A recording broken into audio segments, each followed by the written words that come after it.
صل على محمد وآل محمد.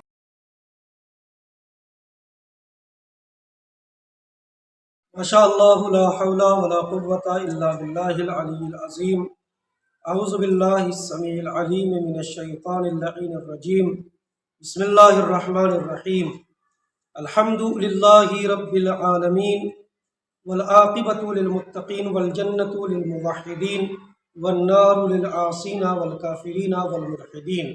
الصلاۃ والسلام والتحیۃ والاکرام علی اشرف الانبیاء والمرسلین سیدنا و نبینا شفیعنا انشاء اللہ ابو القاسم المصطفیٰ محمد. اللہم صلی علی محمد وعلی آلہ الاطیبین الاطہرین الاکرمین. اما بعد فقد قال اللہ تبارک و تعالی فی القرآن الکریم. بسم اللہ الرحمن الرحیم. یا ایہا الذین آمنوا کتب علیکم الصیام کما کتب علی الذین من قبلکم لعلکم تتقون. ناظرین گرامی السلام علیکم ورحمۃ اللہ وبرکاتہ. ہماری گفتگو کا جو عنوان ہے، ٹاپک ہے، وہ استقبال ماہ رمضان المبارک. اس کے لیے ہم نے قرآن مجید کی جس آیہ شریفہ کو عنوان کلام قرار دیا، اس میں اللہ اپنے صاحبان ایمان بندوں سے خطاب فرما رہا ہے کہ ایمان والوں، اللہ نے تمہارے اوپر روزے بالکل اسی طریقے سے فرض کیے ہیں جیسے تم سے پہلے والوں پر فرض کیے تھے. ہو سکتا ہے کہ تم اس روزے کے نتیجے میں تمہیں تقوی مل جائے اور تم متقی ہو جاؤ. آج کی ہماری گفتگو کا سلسلہ اس عنوان پر ہے کہ ماہ مبارک رمضان میں ہمیں جتنا زیادہ ہو سکے اتنا اپنے آپ کو دعا اور استغفار میں مصروف رکھنا چاہیے. ماہ مبارک رمضان میں دعا اور استغفار کی عظمت. گفتگو خطبہ شعبانیہ سے متعلق تھی. خطبہ شعبانیہ میں رسول مقبول فرماتے ہیں کہ ماہ رمضان میں خداوند عالم انفاسکم فیہ تسبیح، وہ اللہ وہ ہے کہ جو تمہیں سانس لینے پر تسبیح کا ثواب عطا کرتا ہے.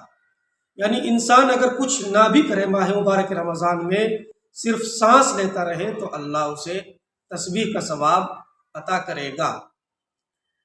سوچنے کی بات ہے، غور کا مقام ہے کہ جو اللہ صرف سانس لینے پر تسبیح کا مقام اور تسبیح کا ثواب دے رہا ہو، تو وہ اللہ خود استغفار کرنے پر کتنا ثواب دے گا، نماز پڑھنے پر کتنا ثواب دے گا، اور دعائیں کی تلاوت پر، تلاوت قرآن پر کتنا ثواب اپنے بندوں کو عطا کرے گا. وَنَوْمُكُمْ فِيهِ عبادہ، اور اس مہینے میں صرف سانس لینا عبادت نہیں ہے، بلکہ تمہاری نیند اور تمہارا سونا، آرام کرنا بھی عبادت سے کم نہیں ہے. یعنی اللہ کی شان کریمی یہ ہے کہ ماہ مبارک رمضان میں اللہ سانسوں پر تسبیح کا ثواب عطا کرتا ہے اور پھر سونے کو اللہ عبادت کا درجہ دیتا ہے. وَعَمَلُكُمْ فِيهِ مقبول، کسی مہینے میں اللہ یہ نہیں کہتا کہ تم اس مہینے میں کار خیر کرو گے تو تمہارا ہر عمل قبول ہوگا، لیکن ماہ مبارک رمضان کے لیے رسول مقبول نے فرمایا کہ تم جو بھی عمل، جو بھی کام اس مہینے میں کرو گے اللہ اسے ضرور قبول فرمائے گا.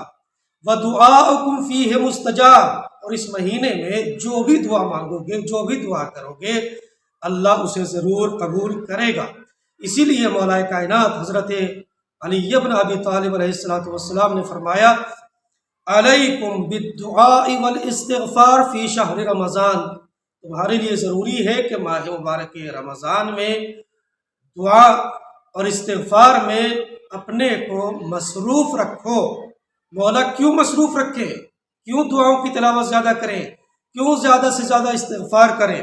پھر مولا نے فرمایا فَإِنَّ الدُّعَاءَ يَدْفَعُ بِهِمُ الْبَلَاءَ، کیوں؟ اس لیے کہ ماہ مبارک کی دعائیں انسان کو اس کی تمام تر پریشانیوں، بلاؤں، مصیبتوں سے انسان کو نجات عطا کرتی ہیں، اور یہ دعائیں ذریعہ بنتی ہیں کہ اس سے بلائیں اور مصیبتیں دور ہوں.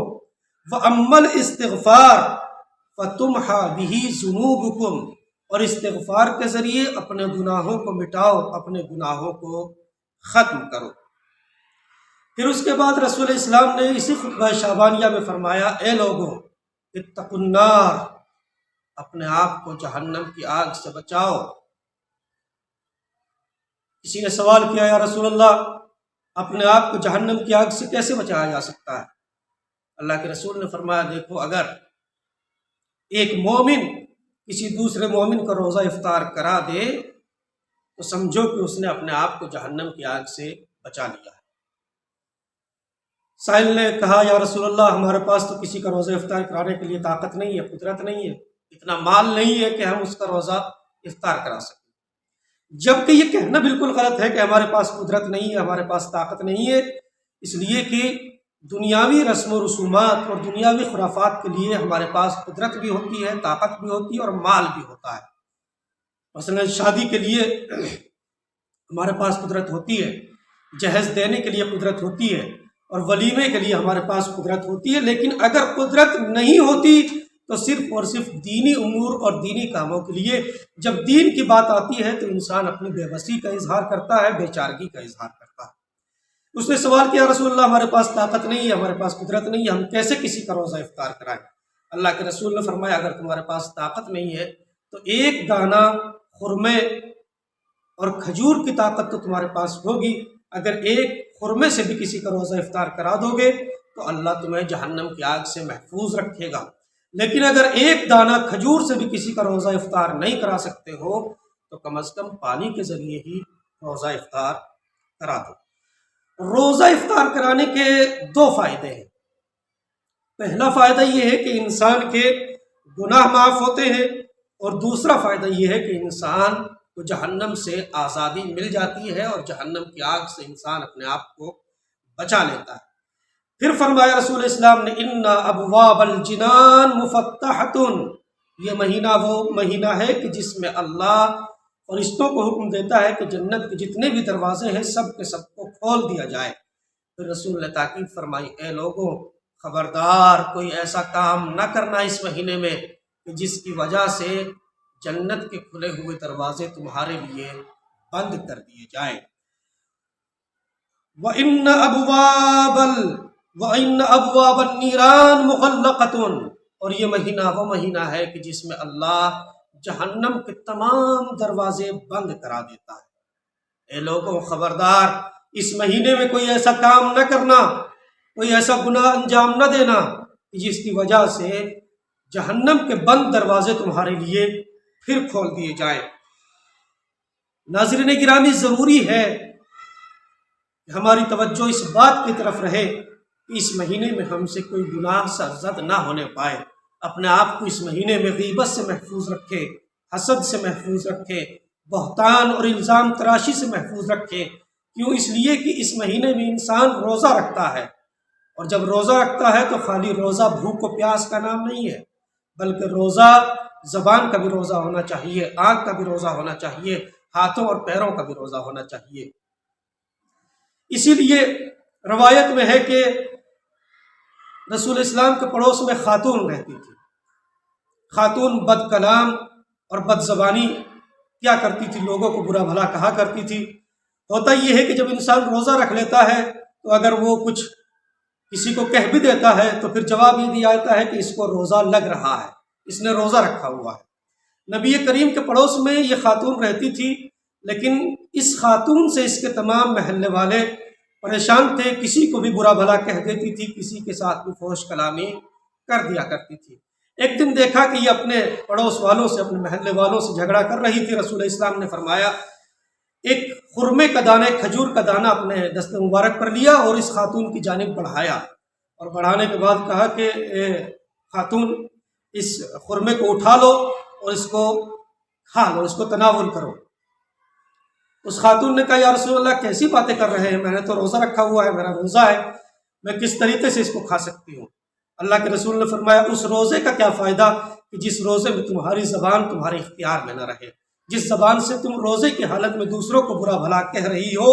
یاد رکھو یہ مہینہ رحمت کا مہینہ ہے، برکت کا مہینہ ہے، استغفار کا مہینہ ہے۔ یاد رکھیے ناظرین گرامی، جیسے اس مہینے میں نیکی کا ثواب زیادہ ملتا ہے، ویسے ہی گناہوں کا عذاب بھی اس مہینے میں ڈبل ہو جاتا ہے۔ ایک روایت میں فقط آخر کلام میں بیان کرتا ہوں، مولا کائنات ہیں، مولا کائنات کوفے کے حاکم ہیں، علی کا زمانہ ہے۔ ایک نجاشی شخص اس نے جا کے اپنے کسی دوست کے یہاں شراب پی لیا۔ کسی نے مولا کائنات کو خبر دی، مولا فلاں شخص اپنے آپ کو آپ کا چاہنے والا کہتا ہے، لیکن اس کے عمل سے نہیں لگتا کہ وہ آپ کا چاہنے والا ہو۔ مولا نے کسی کو حکم دیا کہ جاؤ اس شخص کو، نجاشی شخص کو بلا کے لاؤ۔ وہ شخص آیا، مولا نے حکم دیا کہ اس کو 80 کوڑے لگائے جائیں۔ کیوں؟ اس لیے کہ شراب شریعت میں اسی لیے حرام ہے کہ جب انسان شراب پی لیتا ہے تو اس کی عقل کام کرنا بند کر دیتی ہے، اسے یہ پتہ ہی نہیں رہتا ہے کہ میری ماں کون ہے، میری بہن کون ہے، میرا باپ کون ہے، بھائی کون ہے۔ حکم دیا کہ اس کو 80 کوڑے لگائے جائیں، 80 کوڑے لگائے گئے۔ پھر مولا نے حکم دیا کہ اس کو 20 کوڑے اور لگائے جائیں۔ جب 20 کوڑے اور لگائے گئے تو اس نجاشی شخص نے، جس نے شراب پی تھی، اس نے سوال کیا، مولا میری سمجھ میں 80 کوڑوں کا معاملہ تو آتا ہے، لیکن یہ 20 آپ نے دوبارہ کیوں لگوائے؟ مولا نے فرمایا لجرأتک علی اللہ، یہ 20 کوڑے اس لیے زیادہ لگوائے ہیں چونکہ تو نے ماہ مبارک رمضان میں اس گناہ کو انجام دیا ہے اور اللہ کے مہینے میں اس گناہ کو انجام دیا ہے، اس لیے یہ 20 کوڑے الگ سے لگوائے گئے ہیں۔ پروردگار سے دعا ہے کہ پروردگار ہمیں اس مہینے میں گناہوں سے دوری کی توفیق عنایت فرما، گناہوں سے پرہیز کی توفیق عنایت فرما، اور پروردگار اس مہینے میں زیادہ سے زیادہ دعا اور استغفار کی توفیق کرامت فرما۔ وآخر دعوانا ان الحمد للہ رب العالمین۔